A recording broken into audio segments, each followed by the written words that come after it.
আদর্শ এগ্রো ফার্মের পক্ষ থেকে সবাইকে শুভেচ্ছা ও স্বাগতম। তো গত ব্লগে আমি দেখিয়েছিলাম কিভাবে প্লেনশিট স্থাপন করব। তো প্লেনশিট শুধুমাত্র দাঁড় করালেই হবে না, এই প্লেনশিট দাঁড় করানোর একটা নির্দিষ্ট মেজারমেন্ট আছে। তো আজকে এই ব্লগে আমি দেখাবো যে একটা প্লেনশিট বা একটা ব্রোডিংয়ে কত পিস বাচ্চা রাখবো এবং সেই জন্য মোট কতটুকু মেজারমেন্ট নিতে হবে। তো যেহেতু আমি প্রত্যেকটা ব্রোডিংয়ে 500 পিস করে বাচ্চা রাখবো, সেহেতু প্রত্যেকটা 500 পিস বাচ্চার জন্য আমার চারিদিকে প্লেনশিট যে গোলটা করা হয়েছে এই গোলের চারিদিকে 4 ফিট দূরত্ব বজায় রেখে প্লেনশিটটা দাঁড় করাবো। আবারও বলছে 4 ফিট দূরত্ব।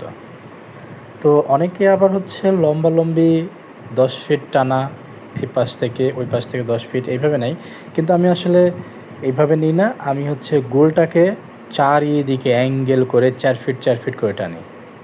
তাহলে দুইটা সুবিধা পাই আমি। প্রথমত আমার প্লেনশিটটা সুন্দর গোল শেপ চলে আসে, দ্বিতীয়ত আমার মেজারমেন্টটা ঠিক থাকে। তো এই জন্যই আমি মূলত চারিদিকে মেজারমেন্ট টেপ ধরে 4 ফিট করে মাপ দিয়ে দেন তারপর প্লেনশিটটা দাঁড় করাই। অনেকে অনেক পদ্ধতি ফলো করতে পারে, বাট আমার কাছে এটা ভালো মনে হয় বা এটা করে আমি বেশি উপকৃত। এই জন্য আমি আসলে এই মেজারমেন্টটা বেশি ফলো করি। এতে আমার সুবিধা হয় আর কি।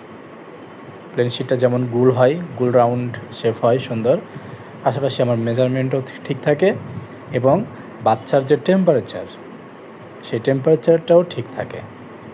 তো আমি মূলত এইভাবেই করে থাকি। তো আপনারা অলরেডি দেখছেন আমাদের আলমগীর কাজ শুরু করে দিচ্ছে।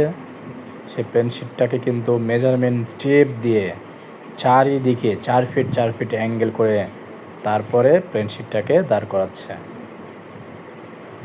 তো এতে অনেক সুবিধা রয়েছে। তো আমরা অলরেডি তিনটা